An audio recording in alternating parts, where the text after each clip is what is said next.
Gimana Ibu Moderator, Sorna, Bu Epi? Bu Evi tadi katanya izin laporannya di chat gitu. Soalnya audionya tidak berfungsi. Oh, gitu. Bu Evi silakan boleh dikirim ke grup kalau sudah ada yang sudah disusun yang hasil dari piade kemarin, silakan Bu Evi.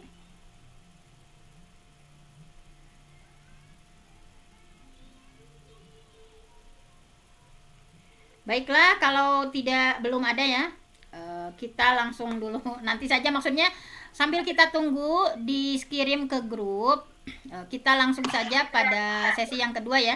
Jadi intinya di sesi pertama kita hanya ingin meyakinkan bahwa struktur kurikulum jenjang SMP yang disusun oleh PP Persis seperti ini gambarannya. Adapun untuk tambahan-tambahan misalnya keunggulan dari pesantren masing-masing dipersilahkan nanti, tetapi yang jelas secara global nanti seperti ini. Kalau pelajaran umumnya tentu saja dari Permendikbud 12 tahun 2024. Kalau pelajaran kePAIan-nya ini ya, elemen Al-Quran, tafsir 2JP, 2JP ya 789, tahsin tahfidz 3JP, 3JP, hadis 2JP, 2JP, akidah 1JP, 1JP, akhlak 1JP, 1JP setiap jenjang, syariah 2JP, 2JP, tarikh Islam 2JP, 2JP, kemudian muatan khususnya bahasa Arab 2JP 2JP, kepersisan kelas 7 tidak ada, 89 2JP 2JP, otomatis keseluruhannya kelas 7 15 JP ya per minggu, kelas 8 17 JP per minggu, kelas 9 17 JP per minggu, ditambah dari yang pelajaran umumnya dan ciri khas dari masing-masing pesantren.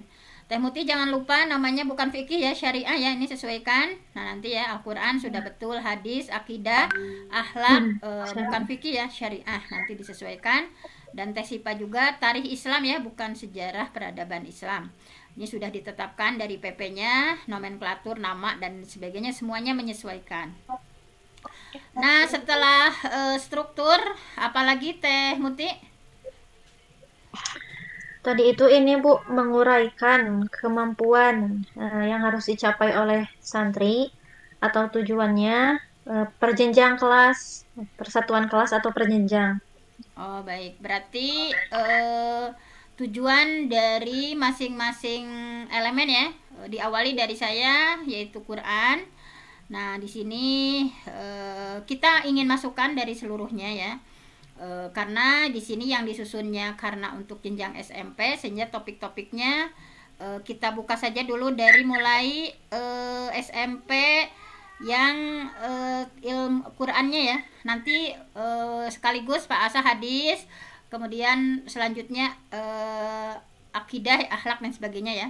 Nah saya awali dari eh, buku ajar silabus, mana silabus teh, Teh Sipa silabus tos diekeun deui di nu grup ieu weh Teh Sipa, di nu grup baru ya Oh, silabusnya. mohon, Bu.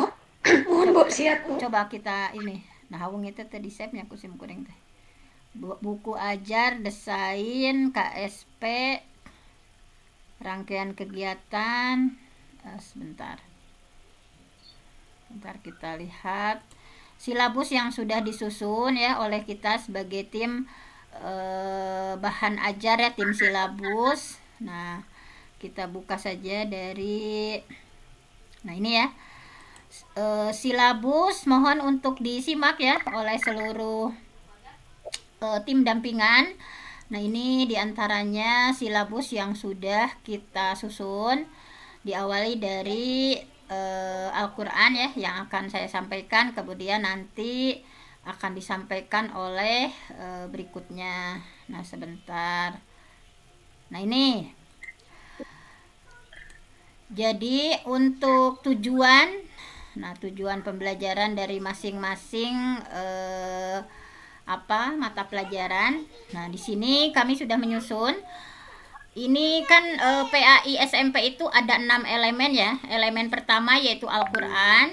Nah jadi nanti Teh Evi kalau mau ditambahkan buku dari MTS-nya tinggal yang belum belum itunya saja ya. Kalau secara globalnya kita pakai yang ini, misalnya 6 elemen ini, kemudian nanti kalau ada komplement-komplement dari MTS silahkan saja. Untuk Al-Quran, CP-nya peserta didik memahami ayat Quran tentang pentingnya iman dan arkanul iman. Ini tema dari Quran ya, tentang pentingnya iman dan arkanul iman, tentang takwa, sikap moderat, cinta tanah air, semangat keilmuan, sabar dalam menghadapi musibah dan ujian, kepemimpinan, dan hafal juz 29-30. Adapun misalnya kalau lebih dari 2 juz, berarti itu lebih baik melampaui ya. Nanti melampaui, tapi kita dari SMP untuk ini targetnya sederhana. Kalau nanti bisa melampaui berarti itu lebih bagus berarti. Nah, di sini tujuannya, nah kata kunci dari Al-Qur'an itu yang pertama tujuannya itu murid mampu membaca. Yang pertama membaca ya, sesuai kaidah tajwid, kemudian menulis ayat dengan benar, mengartikan ayat, memahami isi kandungan ayat atau tafsirnya ya, hafal, dan mengimplementasikan tentang tadi ya, baik itu apa iman dan rukun iman. Nah, ini ada sesuatu yang salah ya, bukan pedoman hidup. Nah, ini kusim kuring langsung dicirian, ini bukan tentang Quran sebagai pedoman hidup saja ya, tetapi Quran sebagai pedoman hidup dan satu lagi nanti tentang takwa. Nah, kita cirian anu masih lepat, nah tuh angre aya keneh nu lepatnya. Nah, kemudian dari tujuan tersebut di split menjadi ATP-nya. Nah, di sini ATP-nya, kata kunci dari Quran itu alurnya terus sama. Setiap pertemuan itu alurnya sama. Murid mampu membaca dengan baik dan benar sesuai kaidah tajwid ya. Di kelas 7 itu tadi belajar tentang Quran sebagai pedoman hidup. Nah, ini di CP belum ada Al-Quran sebagai pedoman hidup, kita tandai ya. Itu nu mananya file teh anu lalepatnya kelas kedap. Nah, kita tandai ini belum ada Quran sebagai pedoman hidup. Nah, kemudian orang cirian langsung ya, memahami ayat Al-Quran tentang, nah di sini Quran sebagai pedoman hidup ya. Yang pertama itu baru surahnya yaitu surah An-Nisa ayat 59 dan An-Nahl ayat 64. Kemudian murid mampu menulis setelah bisa baca, menulis dengan benar, kemudian mengartikan dengan benar, memahami isi kandungannya atau tafsirnya. Murid hafal Quran surah An-Nisa. Nah, ini diantaranya tujuan dan ATP-nya. Adapun nanti kesininya ya ada sesi berikutnya. Ini sudah dirancang dengan deep learning ya, 3M, baik itu memahami, mengaplikasi, merefleksi. Mudah-mudahan nanti selama 1 tahun ke depan kita akan terus pantau ya 3 SMP ini bagaimana implementasinya gitu ya. Kemudian kita juga akan berkunjung langsung ya ke sekolah, bagaimana kendala-kendalanya ya ketika menerapkan kurikulum yang sudah kita buat. Nah, jadi ada 9 topik, intinya ada 9 topik, yaitu di semester 1 dua ayat ya, bukan 2 ayat, 2 tema. Semester 2-nya 1 tema. Nah, ini nanti ke bawahnya ada ya, misalnya tentang yang kedua itu tentang takwa. Takwa itu di surah Al-Hujurat ayat 13 dan At-Tolak ayat 2-3. Kemudian juga tidak saya bacakan tujuannya ya, karena memang kitu we Quran mah maca, nulis, mengartikan, memahami isi kandungan, hafal, dan mengamalkan. Nah, ini ya.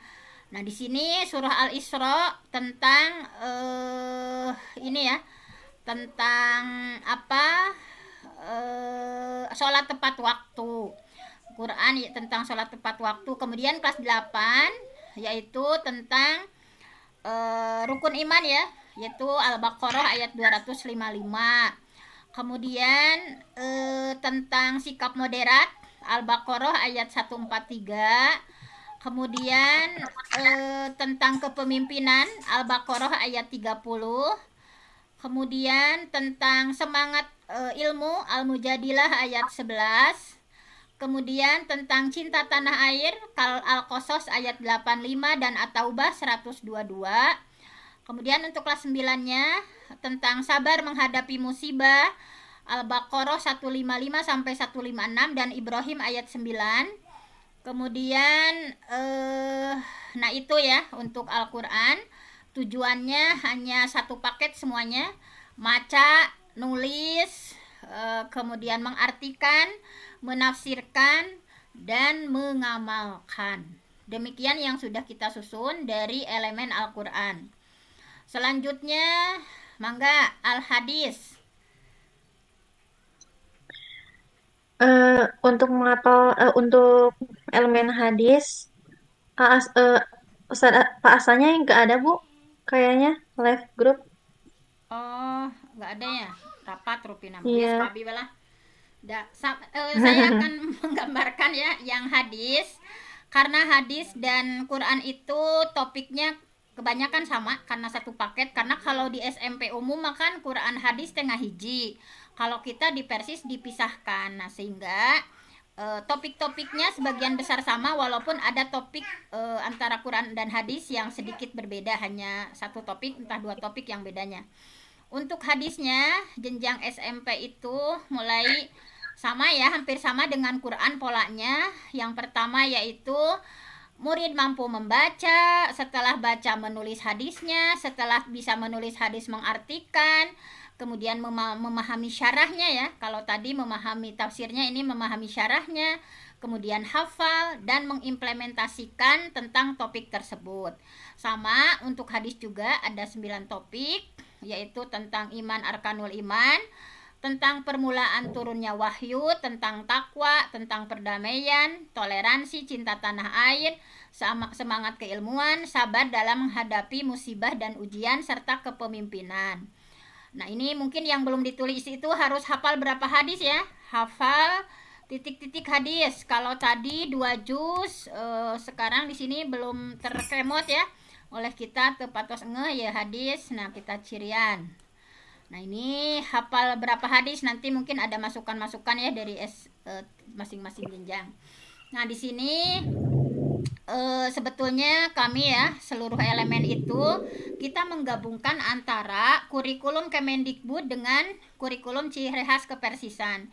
Jadi seperti Quran, hadis, kita tema-temanya melihat CP-nya itu CP dari Kemendikbud, kemudian ditambah dari ciri khas Persis yang madrasah sanawiyah, misalnya kita ambil 2 atau 3 topik. Nah, kemudian walaupun sekarang CP dari pemerintah mah robah-robah ya, CP terbaru sekarang 2025 sudah hadir, kita juga belum mengidentifikasi apakah CP 2025 ini perubahannya signifikan atau seperti apa. Yang jelas karena ini sudah selesai semuanya ya, dari mulai silabus, bahan ajar, bismillah kita praktekkan dulu yang tahun sekarang itu yang seperti ini, sambil kita menyempurnakan dengan sesuatu yang baru atau menyempurnakan dengan usulan-usulan yang diusulkan dari SMP dampingan. Nah, ini ya. Jadi hadis-hadisnya tema-temanya sama ya. Nah, ini misalnya tentang turun wahyu, tentang tadi ya, kemudian tentang membaca dengan baik dan benar hadis tentang permulaan wahyu, setelah permulaan wahyu, kemudian kelas 8-nya tentang perdamaian ya, tentang perdamaian, tentang toleransi, kemudian masih kelas 8 tentang nah itu turun wahyu deunya. Nah, untuk hadis boleh nanti itu kan ya, ada sesuatu yang salah kayaknya ya, turun wahyu deui kelas 8 kan atas tadinya. Coba kita cirian heula. Kemudian tentang apa? Ke bawahnya kelas 9 ya, tentang hadis tentang kepemimpinan, kemudian tentang semangat mencari ilmu ya. Nah, kemudian ada hadis tentang sabar dalam menghadapi musibah. Kemudian itu ya, karena Quran dan hadis itu menyempurnakan dari Quran, maka topik-topiknya 90% sama gitu ya. Tinggal misalnya ada beberapa yang tidak diperdalam dalam Quran ya, atau dalam hadis ada sesuatu yang berbeda sedikit saja. Nah, itu untuk tujuan dari hadis, intinya baik Quran ataupun hadis polanya sama, anak bisa baca, anak bisa nulis, bisa mengartikan, bisa memahami syarah kalau hadis, kalau Quran memahami tafsir, hafal hadisnya, hafal Qurannya, dan mengimplementasikan tentang topik tersebut. Nah, sudah ya, Quran dan hadis. Selanjutnya silahkan Bu Mutia. Baik, Bu. Tunggu. Bisa ke bagian syariah, Bu? Mungkin. Syariah ya? Atau Ya. mapai heula kusaha Bu Muti? Yang setelah Quran, hadis, akidah ya?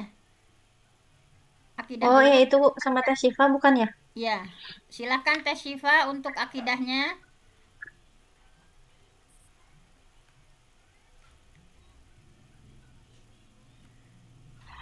Bu Syifa, ayah Bu Syifa. Bu Mut, Bu Syifana ayah tuh. Ada, Bu. Ada, Bu. So, Ada, Bu. mangga. Tadi Quran sudah digambarkan, hadis sudah, sekarang akidah. Silahkan, tujuannya seperti apa? Oke, terima kasih kepada Ibu Penti yang telah menjadi ketua tim di kami PAI SMP. Terima kasih juga kepada asatidzah semua pada room SMP kali ini. Selanjutnya kita akan ke akidah ya, Bu ya. Ya.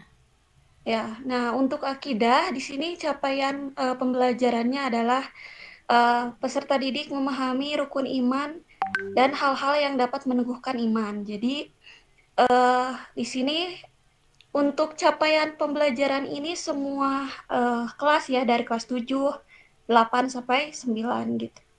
Dan untuk tujuan pembelajarannya murid mampu menjelaskan pengertian, melafalkan dalil tentang iman kepada Allah, menganalisis sifat-sifat Allah, dan mengimplementasikan perilaku iman kepada Allah dan iman kepada malaikat.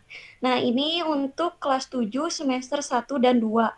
Karena Bapak Ibu untuk akhlak ini kita JP-nya 1 gitu. Jadi untuk materi pokoknya itu yang pertama adalah iman kepada Allah gitu, dan untuk semester keduanya adalah iman kepada para malaikat seperti itu. Untuk alur tujuannya dan juga untuk kegiatan inti itu sama ya, untuk PAI itu template-nya itu sama seperti yang telah Ibu tadi bicarakan, bahwa memahami, mengaplikasikan, juga merefleksikan. Ini sama semuanya. Jadi kita punya sistematikanya seperti ini gitu. Dan untuk asesmennya ini ada diagnostik, terus asesmen formatif dan asesmen sumatif gitu. Ini belum diedit, maaf ya Bapak Ibu, untuk JP-nya jadi 1 JP gitu. Untuk akidah gitu, karena dari PP Persisnya memang akidah sama akhlak itu 1 JP gitu. Itu saja sih Bu, karena tadi sudah ini ya sama Ibu, jadi mengikuti skenario pembelajarannya itu sama, cuman untuk materi serta CP dan TP-nya ini dikhususkan ke akidah. Itu saja Bu. Baik. Jadi kesimpulannya untuk akidah itu, ininya tema-temanya, alurnya itu menjelaskan, mengidentifikasi, menganalisis, dan mengimplementasikan. Jadi seluruh tiap mapel itu, tiap elemen ada ciri khasnya ya. Untuk akidah itu menjelaskan dulu, kemudian diidentifikasi, kemudian dianalisis, dan mengimplementasikan. Nah, kemudian setelah akidah, ini kelas 8-nya ya.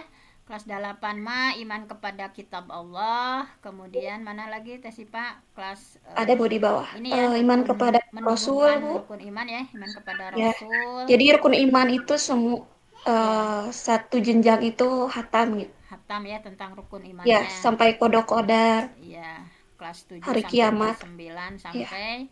Nah, kemudian akhlaknya. Ya, ini untuk akhlak 1 JP ya. Tadi Akhlak itu tentang adab sholat, tentang zikir ya.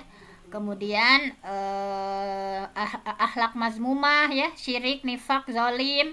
Kemudian akhlak mahmudah, tabayun dan lain sebagainya. Nah, di sini akhlak ya. Tadi Sipa ada kesalahan di CP akidah ya, belum semuanya Oh seperti iya, ini. Coba ditandai.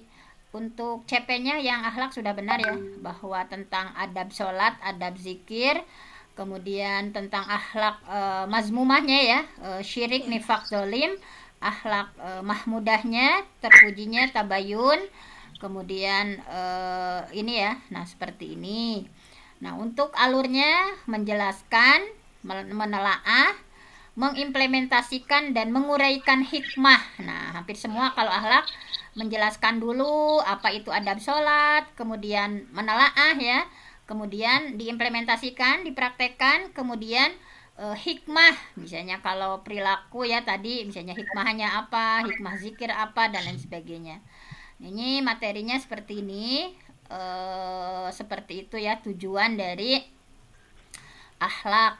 Nah, untuk selanjutnya ini topik-topiknya tadi ya, pokoknya akhlak mahmudah, akhlak mazmumah, dan juga adab sholat dan zikir. Selanjutnya fikih atau syariah ya, istilahnya Teh Mut nanti di cirian ya, ini sesuaikan dengan nomenklatur syariah gitu ya. Teh Sipa juga tarikh ya, siap Bu. karena itu baru kemarin-kemarin.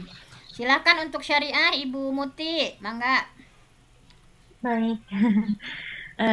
Terima kasih Ibu.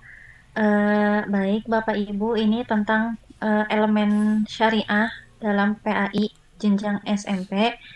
Di kelas 7 sendiri, materi untuk syariah itu ada 4 ya. Kalau di buku Kemendikbud yang dikeluarkan oleh pemerintah, materinya itu ada 3, tetapi ini ditambahkan satu materi dari kepersisannya, yaitu tentang sholat fardu. Nah, di materi Kemendikbud tidak ada sholat fardu, maka ditambahkan sebagai muatan tambahan. Nah, yang pertama itu tentang toharoh, najis, dan hadas. Nah, untuk capaian pembelajarannya, pada akhirnya siswa atau santri itu mampu memahami materi tentang toharoh, najis, dan hadas. Nah, tujuannya jika di breakdown, apa saja yang harus dipahami dalam materi tersebut. Yang pertama itu memahami konsep toharoh, najis, dan hadas.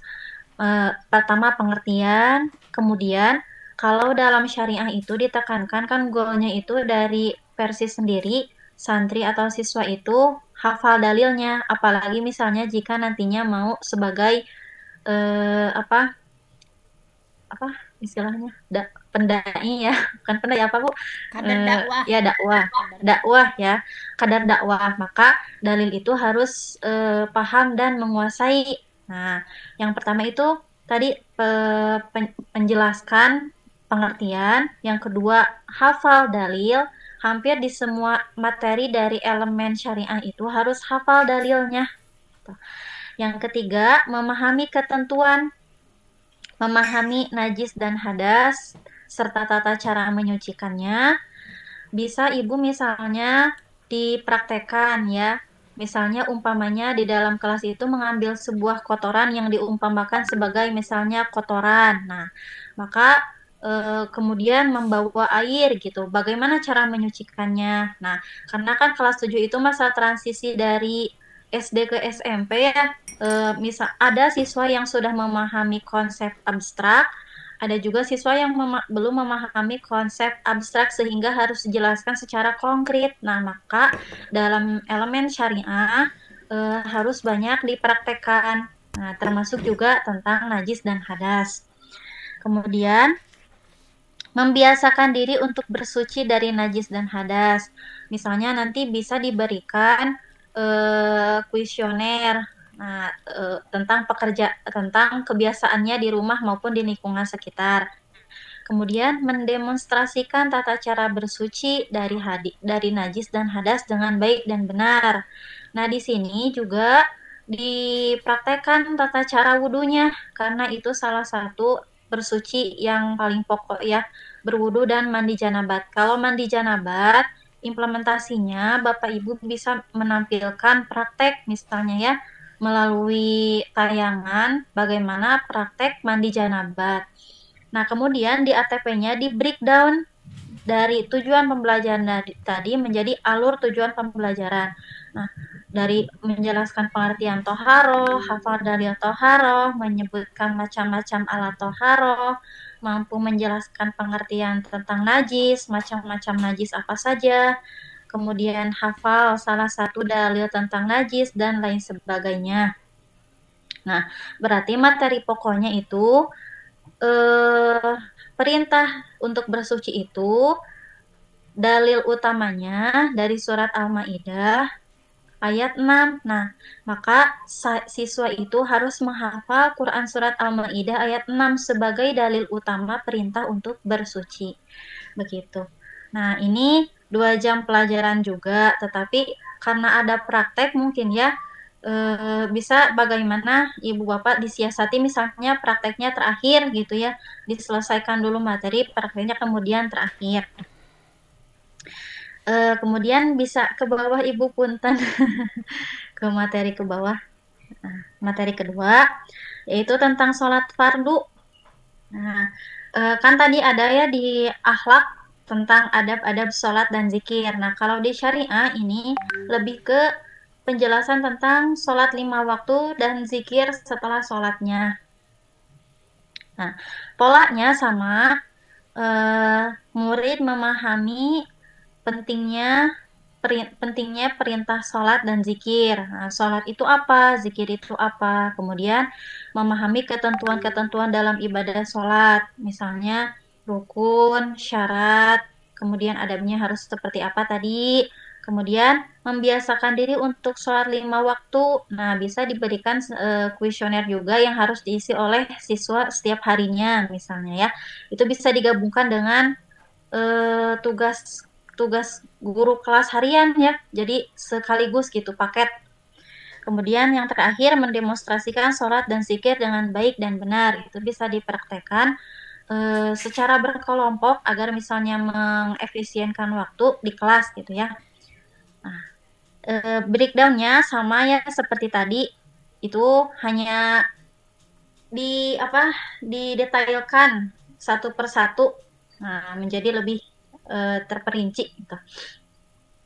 Kemudian yang materi ketiga itu tentang di semester 2-nya materi tentang sujud selain dalam sholat. Nah, sujud selain dalam sholat itu di kelas 7 ada sujud sahwi, sujud syukur, dan sujud tilawah. Nah, mengapa harus ada materi ini?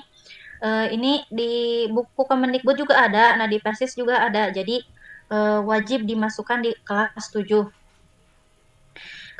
Yang menjadi TP-nya itu murid mengetahui adanya macam-macam sujud ya, adanya macam-macam sujud selain dalam sholat. Nah, gitu. Kemudian memahami macam-macamnya apa saja, kemudian memahami ketentuannya terlewat ini ya, belum diedit punten. Harusnya ada memahami ketentuan pelaksanaan macam-macam sujud, tapi tidak apa-apa nanti diedit Bu sama saya. Membiasakan diri untuk melaksanakan sujud-sujud itu di waktu-waktu tertentu, misalnya ya ketika seorang santri itu mendapat juara kelas atau apa. Nah, maka apa yang harus dilakukan? Itu misalnya dengan sujud syukur. Nah, di ATP-nya di breakdown kembali menjadi memahami pengertian sujud sahwi, menghafal dalil sujud sahwi, menjelaskan tata cara pelaksanaan sujud sahwi itu harus bagaimana, kemudian sama polanya, pengertian, hafal dalil, dan menjelaskan. Yang seterusnya itu sujud syukur dan sujud tilawah. Terakhir, santri mampu mendemonstrasikan tata cara Ya, kan sujud orang sahwi, sujud syukur, dan sujud tilawah dengan baik dan benar. Tentunya di waktu-waktu yang disunahkan untuk melakukan sujud itu. Yang terakhir, materi terakhir, yaitu tentang rukhsah terlewat ibu punten. Ini mah kelas 8. Nah, ini. Nah, yang terakhir yaitu tentang rukhsah. Nah, mungkin bagi kelas 7 ada yang sudah memahami rukhsah ya jika dibahas di pesantren di MI sebelumnya atau ada juga yang belum. Nah, maka di sini pembahasan rukhsah itu perlu dimasukkan. Peserta didik memahami materi tentang rukhsah dalam ibadah. Nah, polanya murid memahami makna dari rukhsah, ya pengertiannya. Kemudian mengetahui rukhsah dalam ibadah sholat. Nah, rukhsah dalam sholat itu misalnya apa? Nah, kemudian rukhsah dalam puasa, rukhsah dalam zakat, dan rukhsah dalam haji. Kemudian dapat mengaplikasikan dalam kehidupan sehari-hari. Nah, misalnya ketika santri itu ada kegiatan study tour misalnya dari sekolahnya. Nah, apa yang harus dilakukan? Kan jika sudah memahami rukhsah, maka dia bisa melaksanakan sholat itu dengan jamak qashar. Kemudian ya tadi ya dapat mengaplikasikan dalam kehidupan sehari-hari dalam keadaan tertentu serta saling menghargai dalam menjalankan ibadah masing-masing. Nah, jadi polanya sama untuk materi rukhsah ini, memahami pengertian, menghafal dalilnya tentang kemudahan yang diberikan Allah kepada umat Islam itu ada di Quran surat Al-Baqarah ayat 286. Memahami bentuk rukhsah dari sholat, puasa, zakat, dan haji, kemudian dapat mendemonstrasikannya, khususnya dalam sholat, gitu ya. Bisa menyajikan praktik di depan kelas secara berkelompok. Nah, jika misalnya Bapak Ibu mau memblending kurikulum Persis yang di MTS kepada PAI di SMP ini, boleh-boleh saja ya, misalnya ada tambahan materi yang disajikan oleh Bapak Ibu kepada siswa di kelas. Jadi tidak tok seperti ini, boleh dicampurkan agar misalnya siswa itu semakin paham, dan kalau jika misalnya ditargetkan menjadi kadar dakwah, ya berarti dia harus paham bagaimana materi ini secara lengkap gitu. Sekian mungkin Ibu untuk syariah. Baik, terakhir sejarah peradaban Islam ya, atau sekarang terakhir itu dinamakannya Tarikh Islam ya, Teh Syifa, jangan lupa. Ya, Bu. Nomenklatur yang ditetapkannya Tarikh Islam. Nah, dipersilahkan untuk, walaupun kemarin di pimpinan pusat juga banyak yang maksudnya sejarah peradaban Islam itu beda guru, katanya udah disertifikasi kalau Tarikh Islam itu dari internal, tetapi karena yang sudah diketok palunya Tarikh Islam, nah kita ikuti saja nomenklaturnya seperti itu. Silahkan. Ya, baik, terima kasih Bu Penti. Baik Bapak Ibu, sekarang di Tarikh Islam, Ya, kalau HP di ngatas SMP deui. di Kemenagnya itu sejarah Oh, peradaban iya, Islam palingan itu. aku. Jadi kami memadukan antara Tarikh Islamnya serta sejarah peradaban Islamnya. Jadi kedua-duanya itu ada di dalam silabus di Tarikh Islam PAI SMP ini. Baik, untuk kelas 7 dan ini untuk CP-nya terlebih dahulu ya. Untuk CP pembelajarannya adalah peserta didik memahami sejarah profil Nabi, dakwah Nabi di Mekah, dakwah Nabi di Madinah, serta di sini sampai sini dulu untuk kelas 7 semester 1. Dan untuk karena ini di mix dengan yang dari Kemenag supaya Bapak Ibu sekolahnya jadi perpaduan gitu antara yang khas Persisnya dengan Kemenak, tidak ketinggalan juga gitu ketika nanti ada misalkan perlombaan atau hal apapun gitu. Nah, untuk di semester 2-nya ini ada Damaskus sebagai peradaban Islam pusat peradaban timur Islam, serta Andalusia, kota peradaban Islam di barat. Nah, setelah ini kelas 7, langsung kita ke kelas 8 ada Khulafaur Rasyidin, serta sejarah dinasti Umayyah. Kalau tadi kan hanya peradabannya saja ya, di Damaskus khususnya. Nah, kalau di sini kembali lagi ke tarikh, yaitu sejarah dinasti Umayyah, serta sejarah dinasti Abbasiyah. Untuk selanjutnya, yaitu peradaban Islam masa Fatimiyah dan masa Turki Utsmani. Jadi ini peradaban Islamnya ya, gitu. Jadi memang kalau di SMP kan karena JP-nya 2, jadi tidak secara mendalam ke tarikhnya. Jadi ada yang mendalam secara tarikhnya, ada yang langsung ke peradabannya saja gitu. Jadi ini peradaban Islam masa Fatimiyah, masa Turki Utsmani, serta peradaban Islam masa Safawi dan Mughal.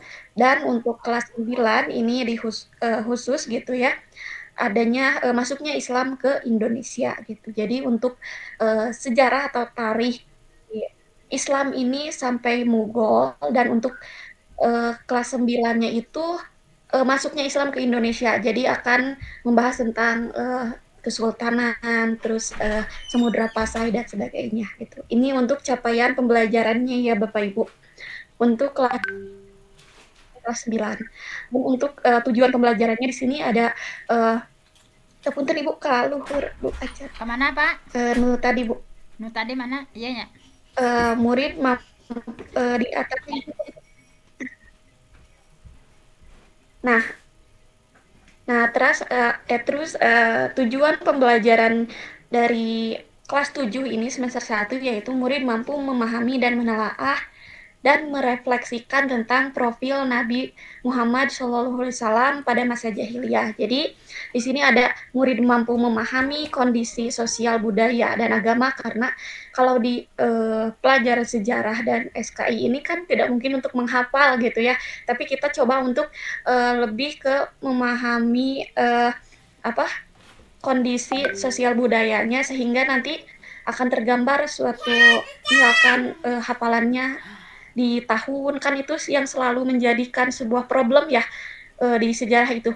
Oh, tahun berapa nih harus menghafal gitu. Jadi tidak seperti itu gitu. Jadi ada di skenarionya juga, nanti Bapak Ibu bisa untuk misalkan cara untuk melihat kondisi sosial budaya agama pada masa jahiliyah itu bisa lewat peta gitu. Jadi dipetakan, terus nanti aplikasikannya santri di peta itu ada misalkan tahun, serta ekonominya bagaimana, sosialnya bagaimana, budayanya bagaimana, serta agamanya bagaimana gitu. Jadi tidak melalui guru ceramah terus siswa mendengarkan gitu. Jadi ada skenario yang lain gitu, supaya bisa untuk mencapai dari tujuan pembelajaran itu sendiri. Nah, untuk selanjutnya ini mempelajari kehidupan Nabi. Jadi sebelumnya kan masa jahiliyah terlebih dahulu, lalu kemudian mempelajari kehidupan Nabi SAW sebelum menerima wahyu, latar belakang keluarganya, sifat-sifat terpuji beliau, dan perannya di dalam masyarakat. Nah, itu juga di skenarionya atau nanti di buku ajarnya ada sebuah saya menyimpan sebuah barcode tersendiri. Nanti Bapak Ibu misalkan bisa lihat kalau di peta langsung ke peta. Nah, kalau misalkan direfleksi, nah ini yang terakhir yaitu murid mampu merefleksikan kehidupan Nabi SAW menerima wahyu, termasuk punten Ibu ke bawah Ibu. Nah, sikap terpujinya gitu. Jadi sikap terpuji di dalam sirahnya itu seperti sidik, amanah, tablik, fatonah gitu, itu bisa direfleksikan gitu. Dan ada beberapa macam untuk cara merefleksikannya seperti itu. Nah, untuk ini karena 2 JP ya di tarikh Islam ini, kita lanjut langsung saja ke dakwah Nabi udah Bu. Ya dakwah. Jadi dakwah Nabi secara siriyah dan juga tersembunyi-tersembunyi dan secara terang-terangan ini memang dimasukkan ke dakwah Nabi di Mekah. Jadi kita langsung ke daerahnya gitu. Kalau misalkan secara khusus Siriah terus secara terbuka dan tersembunyi gitu atau tersembunyi dan terbuka itu akan memakan waktu yang panjang gitu. Jadi kita ini yang pentingnya saja, bukan berarti tidak menghilangkan esensinya juga gitu. Jadi langsung saja untuk memahami, menelaah dan merefleksikan proses dan analisis dakwah Nabi di Mekah. Jadi di sini juga adanya penolakan dari kaum Quraisy, terus ancaman keselamatan beliau sehingga beliau itu bisa untuk tetap dakwah di Mekah, dan juga di sini ada merefleksikan dari masa dakwah Nabi masa di Mekah itu. Untuk selanjutnya punten Bu ke bawah.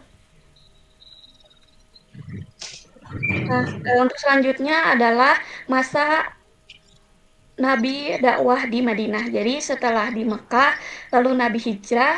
Nah, ini di Madinah, memang fase di Madinah ini fase yang banyak pembahasannya karena kan di sana terdapat perang-perang gitu.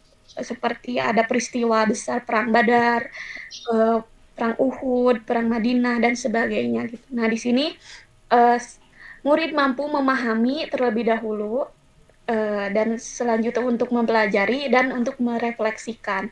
Nah, untuk skenarionya bisa untuk kalau memahami bisa untuk mendengarkan penjelasan dakwah.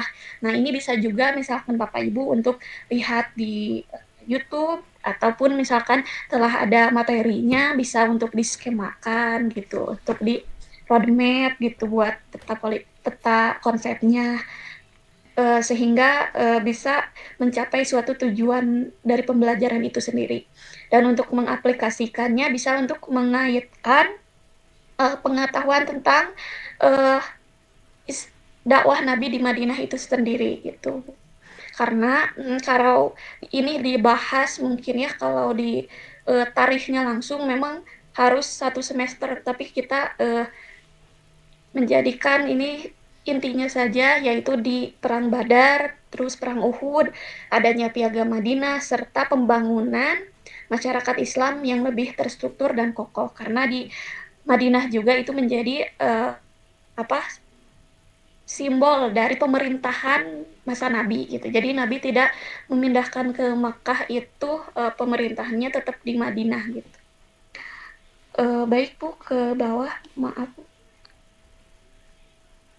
Selanjutnya di sini, nah ini untuk Damaskus sebagai pusat peradaban Timur. Nah ini ada murid mampu menjelaskan, mengidentifikasi, menguraikan, menganalisis, dan menunjukkan sikap tentang Damaskus sebagai tempat pusat peradaban Timur Islam. Nah ini murid mampu menjelaskan latar belakang berdirinya Damaskus sebagai pusat pemerintahan dan peradaban pada masa dinasti Umayyah.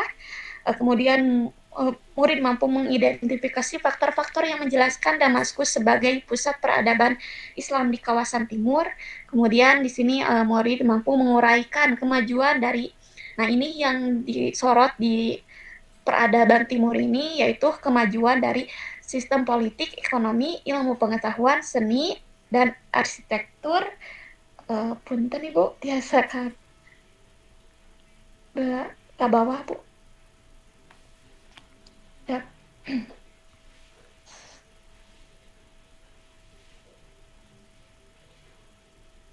Nah ini ke atas dikit Bu, lagi Bu. Nah di sini ada ke bawah sekedik Bu. Jadi selain pada masa Damaskus ini adanya menganalisis gitu. Karena apa? Karena dari sini kita bisa melihat peradaban Islam itu sangat maju ya. Dinasti Umayyah ini kita atau santri gitu, siswa untuk menganalisis peran strategis Damaskus dalam penyebaran agama Islam ini sehingga di wilayah timur itu penyebaran Islamnya sangat pesat gitu. Nah, di sini juga ada untuk murid mampu menunjukkan sikap menghargai warisan sejarah dan kontribusi peradaban Islam Timur terhadap perkembangan peradaban dunia gitu. Salah satunya ya yang di Damaskus gitu ya. Banyak sekali arsitektur dan budaya Islam di Damaskus itu sendiri. Gitu. Izin ke bawah, Ibu. Selanjutnya di Andalusia ya. Oke, di Andalusia ini peradaban Islam di Eropa gitu atau di Barat gitu.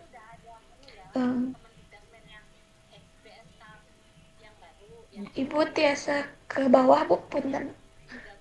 Nah, di sini Andalusia yang sering kita kenal kalau sekarang itu Spanyol ya.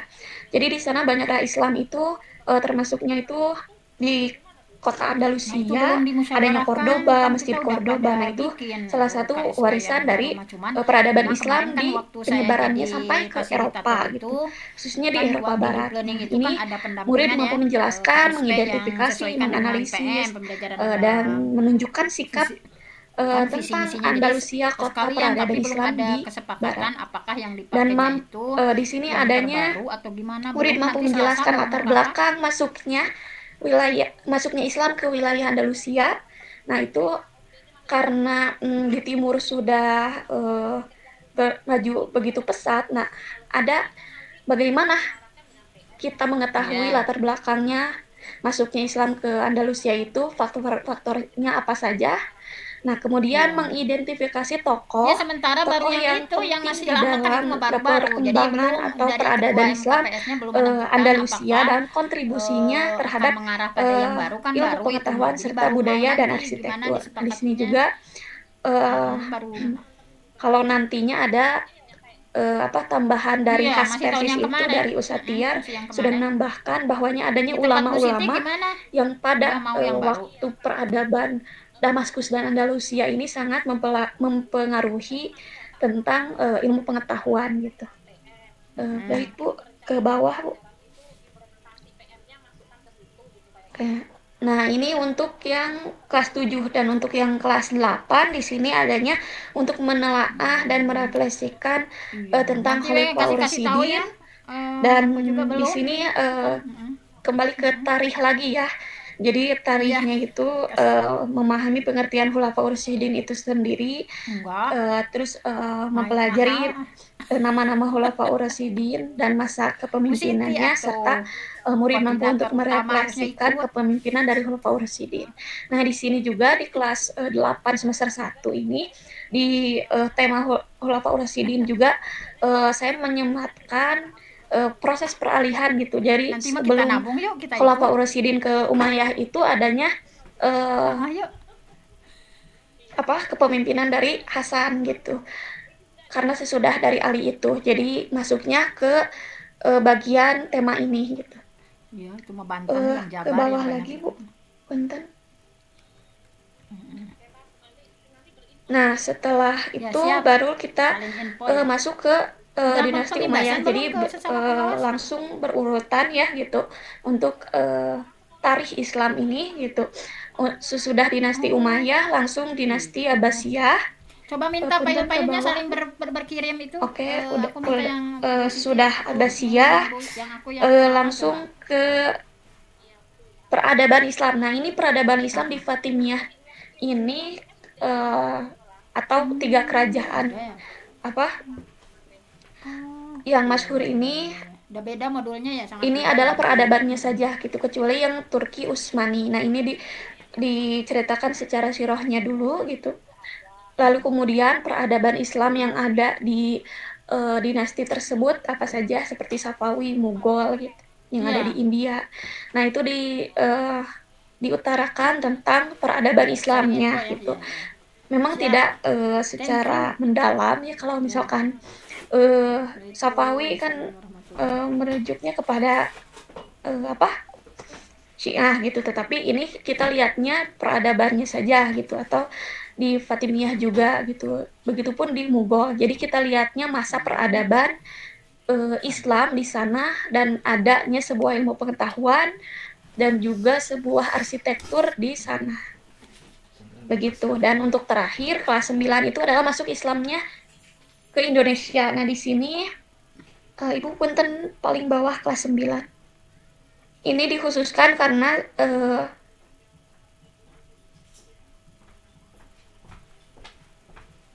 di kelas 9 ini diharapkan ya mampu untuk kelas 9 semester 2, Bu. Ke bawah lagi, Bu.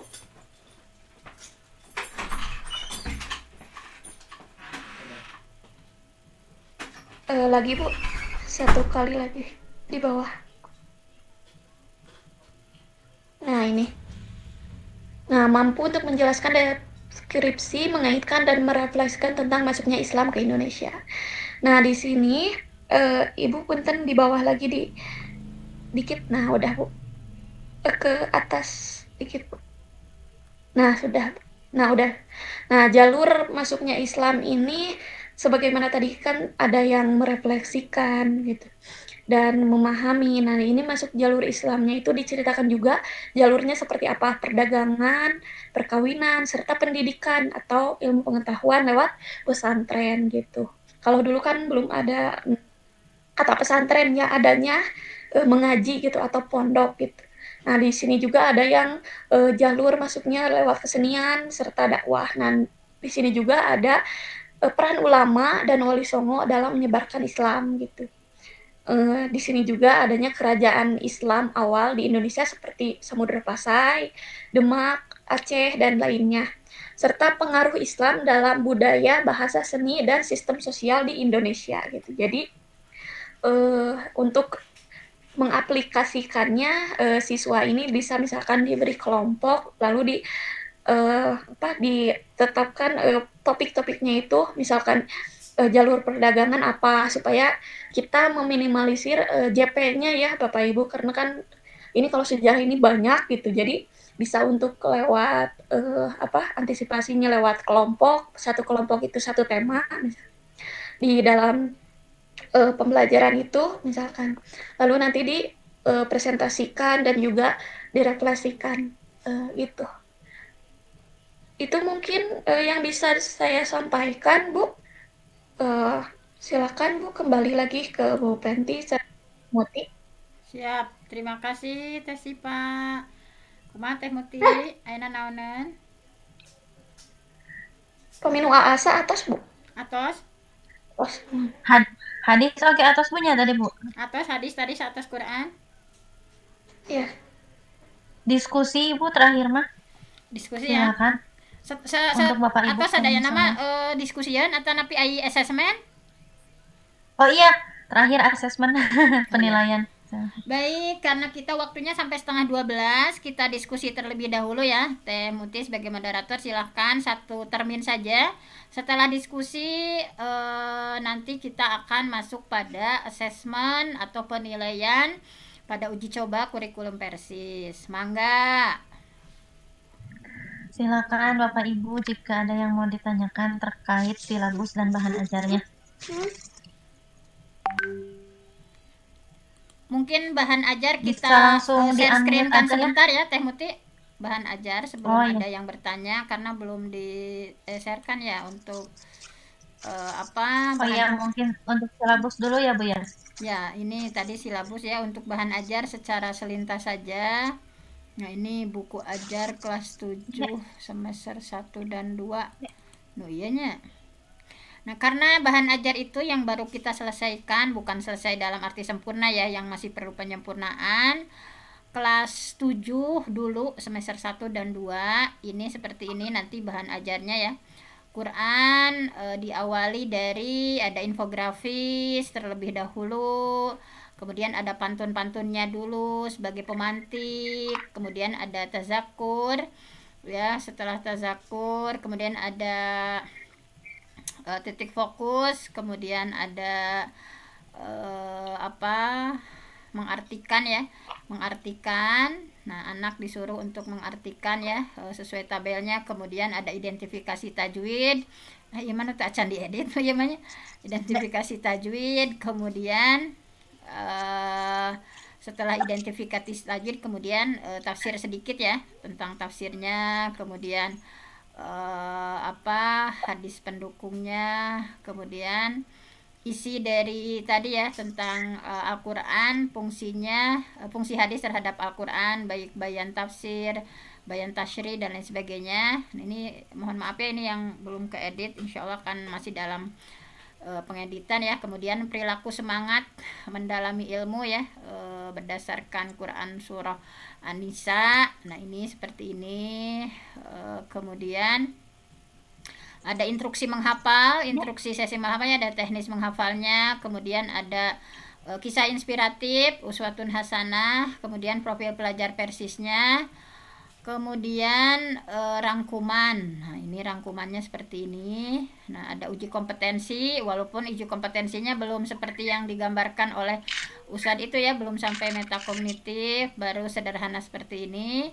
Nah, ini gambarannya seperti ini. Kemudian hadis juga sama ya. Tadi Quran terlewat yang TP-nya ya, TP-nya. Kemudian ada ini sama pantun, kemudian tentang tafakurnya ada ya, pemantiknya, kemudian tentang tilawah, bukan tilawah, artinya hadis mah ya membaca man. Hadis, pembacaan hadis, terjemah, kemudian setelah terjemah syarahnya ya, syarahnya di Thalabul Ilmi. Nah, ini cerita hikmahnya, kemudian isi kandungannya ya di sini, posisi hadis terhadap Quran. Nah, kemudian perilaku teladannya, kemudian kisah inspirasinya ya, dan ya, dari Robi'ah Al-Adawiyah, kemudian profil pelajar persisnya, ikhtisar terakhir, sama ya yang lain-lainnya juga. Nah, ini kita sampai sebagian saja ya. Misalnya di pelajaran akidah ya, sama ada TP-nya dulu, ada infografis. Ini masih itu ya, ada pantunnya. Insya Allah kan kita itu ya tafakurnya seperti ini. Kemudian Thalabul Ilmi ya, diawali dari penjelasan dalil-dalil, kemudian nah ini. Nah, gambarannya seperti ini ya bahan ajarnya. Mohon maaf ini juga kita masih banyak pengeditan ya, karena memang itulah masih berproses. Sambil 1 tahun ini kita sempurnakan sama-sama. Misalnya Bu eta nah misalkan syarahnya harusnya begini-begini, atau tafsirnya idealnya begini-begini, tambahannya misalnya ada begini-begini. Nah, silahkan kita sama-sama akan menyelesaikan, menguji cobakan kekurangan-kekurangan, akan kita sempurnakan, kita lengkapi. Ini sebagai bahan mentah saja ya, jangan dianggap ini sudah finish. Ini bahan mentah dari kita yang akan kita sempurnakan sembari kita mempraktekkan dari bahan ajar ini. Nah, selanjutnya setelah kita perlihatkan bahan ajar, sebelum kita ke assessment, dipersilahkan tadi ya kata Bu Muti. Mangga Teh Muti, satu itu saja, satu apa? Satu termin saja. Ya, silahkan Bapak Ibu. Bisa langsung di-unmute, bisa langsung bicara saja karena sedikit pesertanya. Dari Ibu Evi, dari Pak Yudi, dari Ustadz Abdurrahman, dan Bu Ismi. Ibu Mutia mah tidak ada ya? Kalau ada, Bu Mutia silahkan jika ada yang mau ditanyakan. Bertanya Bu, sedikit Bu. Ya, silahkan Pak. Ya mungkin saja Bu ya, yang pertama berkaitan dengan silabus tadi itu mungkin masih ada beberapa revisi Bu ya, karena kalau dilihat betul, dari pokok seperti dalam hadis tadi beberapa kesamaan di jenjang-jenjang tertentu gitu ya, seperti materi pokok semester berapa tadi kalau tidak salah. Iya, betul. Ada kesamaan badul. Yang kedua Bu, pertanyaannya ini berkaitan dengan bahan dicatatnya ajar. orang kamu perbaikan kita. Siap. Kedua, berkaitan dengan bahan ajar, ini jadi semua komponen-komponen PAI jenjang SMP itu Ustaz menginduk ke Yudi, salah satu. Kak Bima Suwantana Alit, coba ulangi deh. Ya, bentar Bu. Ini Bu yang kedua, jelas Bu? Ya, Jelas, Pak. Halo? Ya, jelas. ini Bu yang kedua berkaitan dengan bahan ajar. Jadi semua asatid yang mengajar di komponen-komponen PAI itu merujuknya ke salah satu bahan darasnya itu buku ini gitu Bu ya. Iya betul. Jadi Kan seperti buku gurunya paket. berarti dipisah-pisah ya, Sad. Bapak Di Ibu pasnya kan sekalian, guru misalnya Quran, misah, waktu hadis, kita misah gitu. sampai jam 11.30 ya. Nanti Ketika bisa kembali ke main room pada jam 11.30. Terima kasih. Siap, Ustaz Darwis atur nuhun. Mangga Ustaz Yudi diteraskan heula. Ya Bu, jadi nanti ketika proses pencetakan bukunya itu apakah di satu bundelkan Bu? Jadi semua asatid itu pegangnya sama beberapa mapel di dalam satu buku atau di split nanti? Jadi hadis-hadis saja gitu.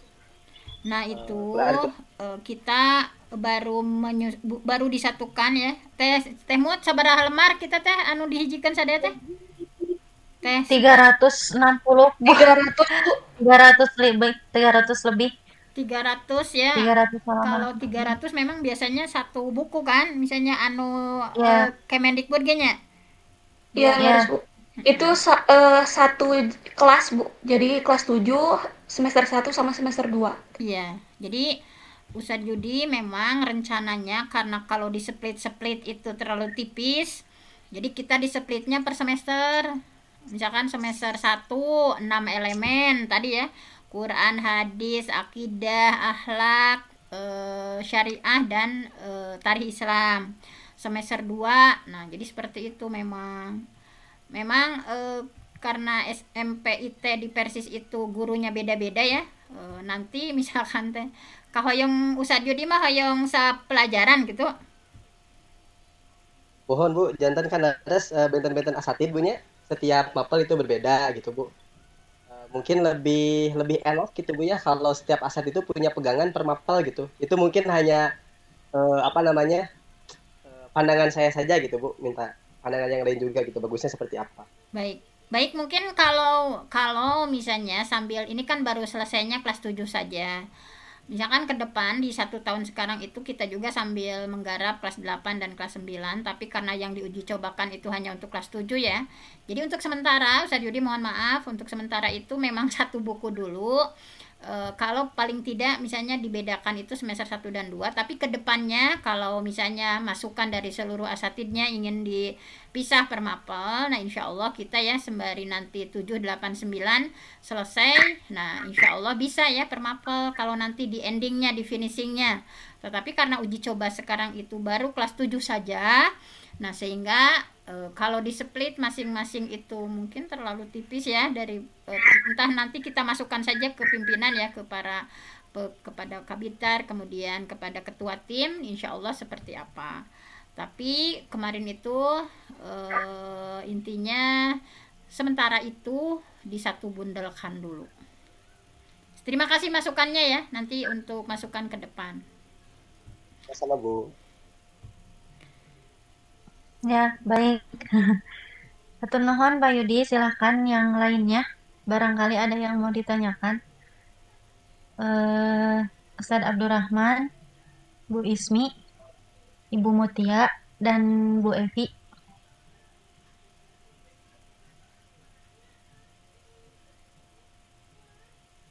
Atau sudah cukup? Kalau sudah cukup kita akan lanjut pada asesmen ya. Ya, baik Bu. Masih ada waktu seperempat jam. Seperempat jam barusan sudah diperingati ya sampai setengah 12 pas. Kela kapang kerela sekedap 2 menit kela sekedap. Ya, silakan Bu. Sambil ngobrol-ngobrol heula sok sekedap.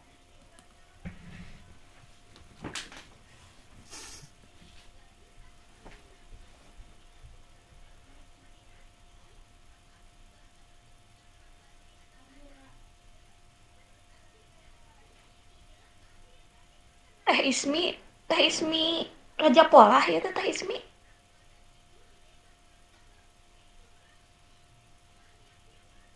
Halo.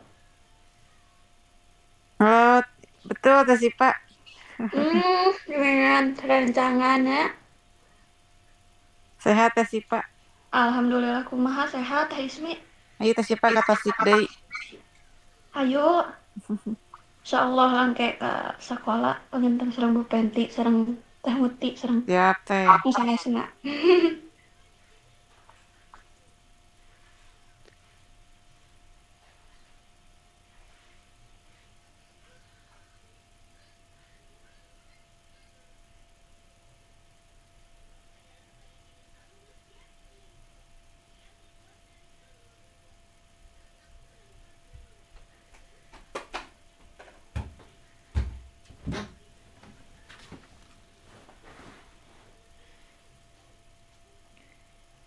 Baik, gimana Teh Mutia Ilma? Iya Bu, dilanjut yang tentang asesmen. Ya, asesmen selintas saja ya. Sebetulnya tadi sepertinya udah dijelaskan juga sama Ustadz, cuman kita di rondonnya ada ya tentang asesmen selintas saja. Kita sharekan atos di-sharekan namanya. Astagfirullah. Iya ya. Nah, asesmen itu yang ini ya. Pedoman penilaian ya, pedoman penilaian. Iya, beres Bu. Nah, untuk pedoman penilaian ini sudah disusun ya oleh timnya PP Persis. Nah, ini seperti ini. Pedoman penilaian untuk keseluruhan ya. Baik itu yang unggulan, kemudian pembelajaran intranya. Nah, di sini dari mulai latar belakang bahwa pembelajaran baik itu yang intra dan kegiatan program unggulan khas yang 5 itu yang dilakukan untuk mencapai SKL yang sudah ditetapkan tidak dapat diketahui kecuali kalau ada penilaian yang benar. Nah, jadi penggambaran proses dan hasil penilaian tidak saja harus objektif dan valid tetapi harus dilakukan secara menyeluruh ya. Jadi sehingga ada pedoman khusus yang dibuat. Nah, dasarnya ini ya. Kemudian tujuannya didapatkan data yang objektif dan valid mengenai kondisi nyata ya setiap santri terhadap proses dan hasil pembelajaran ya. Kemudian didapatkan data yang objektif dan valid kondisi nyata terhadap proses dan hasil kegiatan program unggulan. Jadi yang intra maupun yang unggulan semuanya ada instrumen penilaian. Didapatkan informasi hasil penilaian sebagai dasar pelengkap ya bagi asatidah untuk melakukan pembelajaran, memperbaiki pembelajaran atau meningkatkan kualitas. Jadi perbaikan sepanjang itu jadi berkelanjutan perbaikannya. Kemudian digunakannya informasi hasil penilaian sebagai dasar atau pelengkap bagi asatidah dalam melakukan pembelajaran, memperbaiki pembelajaran dan atau meningkatkan kualitas pembelajaran. Nah, ini prinsipnya objektif, valid, menyeluruh, adil gitu ya. Kemudian aspek penilaiannya. Kalau mata pelajaran tadi yang misalnya yang 6 itu ya yang 6 elemen PAI kemudian sama ya yang umum juga.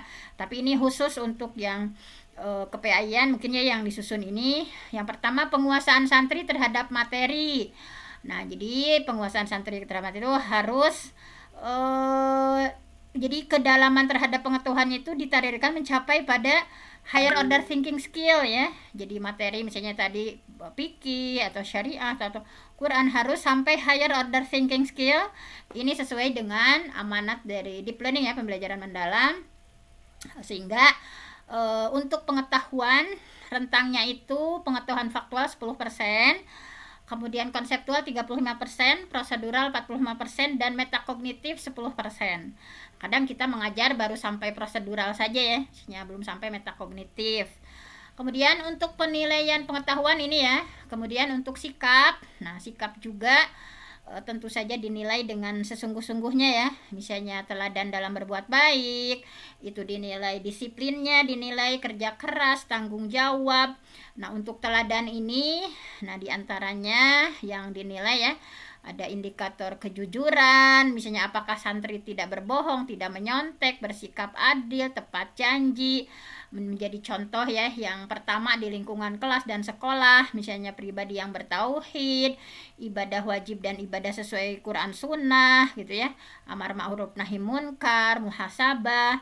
Kemudian kedisiplinan juga dinilai ya, misalnya disiplin waktu, disiplin dalam ketika belajar, disiplin tata tertib, disiplin belajar di rumah. Nah, jadi misalnya datang tepat waktu, misalnya memperhatikan asatidz ketika mengajar, aktif, tidak menyontek dalam pakaian, semuanya ya dinilai. Kemudian kerja keras juga bagian dari karakter yang dinilai. Ya diantaranya di sini kerja keras, tujuan dan visi yang jelas. Santri bekerja keras memiliki tujuan yang jelas dan terarah. Dedikasinya seperti apa? Santri menunjukkan dedikasi tinggi terhadap pekerjaan atau tugas yang sedang diemban. Fokus dan tekun, gigih, pantang menyerah, disiplin dan etos kerja, mandiri dan tanggung jawab, inisiatif tinggi, menghargai waktu, mampu melakukan prioritas, mampu bekerja sama. Kemudian aspek selanjutnya adalah tanggung jawab. Tanggung jawab itu misalnya indikatornya yang dinilai santri itu melaksanakan tugas dan kewajiban dengan baik, menerima resiko dan konsekuensi, tidak menyalahkan orang lain, tepat janji, mengakui kesalahan, minta maaf, bekerja tanpa disuruh, berpartisipasi aktif, menjaga harga diri, memiliki komitmen dan standar yang tinggi. Nah, kemudian itu yang sikapnya. Jadi seluruhnya ada instrumen penilaian ya, baik pengetahuan, sikap, sekarang yang keterampilannya, praktiknya. Ini juga sama dinilai, diantaranya pemahaman ya, mengerti, mampu menginterpretasi, menerapkan, melihat hubungan, membuat intervensi.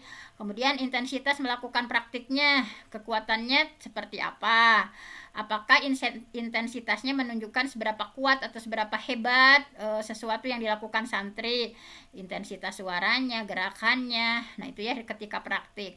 Keseringan, intensitas pada seberapa sering tindakan itu dilakukan, misalnya seberapa sering santri istighfar dalam keseharian, misalnya ukurannya intensitasnya bisa menjadi ukuran kuantitatif dan atau kualitatif dari suatu perilaku yang nampak pada santri. Misalnya apakah santri dikategorikan pada bertauhid atau jujur berdasarkan perilaku keseharian. Nah itu dinilai. Tingkat kemampuan yang dicapai dari pelatihan, misalnya ya, apakah dia terbiasa, misalnya terbiasa santri itu sudah mahir, misalnya kategori kemampuannya mahir azan, misalkan mahir apa misalnya, atau hanya baru dilaksanakan perilaku yang dilatihkan itu, misalnya kita sudah melatihkan apa gitu ya, belum intens misalkan, ini kategorinya baru sudah mampu melakukan tetapi belum terbiasa misalnya. Kemudian baru rencana, perilaku yang ditargetkan itu baru direncanakan ya, jadi di mana perilaku yang dilatihkan itu belum dilakukan oleh santri, jadi santri mampu melakukan tetapi baru mau melakukan apa yang dilatihkan. Nah itu dinilai juga. Kemudian belum ada inisiasi ya, misalnya perilaku yang ditargetkan belum dilakukan, belum terbiasa saum misalnya, misalnya santri belum mampu melakukan apa yang dilatihkan, misalnya seperti itu. Nah jadi penilaian baik pengetahuan, sikap, keterampilan, nanti ada instrumen-instrumennya yang harus kita betul-betul nilai kepada santri. Kemudian untuk penilaian kegiatan unggulan yang 5 itu ya, nah misalnya tentang daurah santri, nah misalnya ya, yang dinilai itu menguatnya akidah, menguatnya niat menuntut ilmu, terpelihara hafalan, menambah hafalan, terbiasa sholat wajib, terbiasa tahajud misalnya, terus ditutup. Nah itulah ya intinya yang dinilaikan itu yang 5. Nah ini sudah ada instrumen-instrumennya. Nah ini sudah ada instrumen-instrumen di bawahnya apa saja yang harus dinilaikan. Nah kita mengobservasi ya, ada yang sifatnya tes tulis, tes lisan, kemudian kita mengobservasi. Nah ini sudah, nah ada scoring-scoringnya, sudah ada instrumennya, tinggal kita melaksanakan, mudah-mudahan dimudahkan oleh Allah Subhanahu wa taala. formatnya sudah disiapkan sedemikian rupa ya. Alhamdulillah, mudah-mudahan menjadi sedekah jariah untuk tim tarbiyah dan kita yang oleh Allah pilih ya untuk berkontribusi. Sangat bersyukur sekali, mudah-mudahan ini juga menjadi sedekah jariah kita untuk terus memperbaiki kualitas pendidikan Persis. Mungkin hanya itu saja karena ini sudah ada peringatan, sudah ada ditutup close all roomnya ya. Nah, kita masuk saja ke room main room utama. Terima kasih. Wassalamualaikum warahmatullahi wabarakatuh. Waalaikumsalam. Waalaikumsalam warahmatullahi wabarakatuh. Baik, terima kasih Ibu Fenty, Teh Syifa dan sekolah.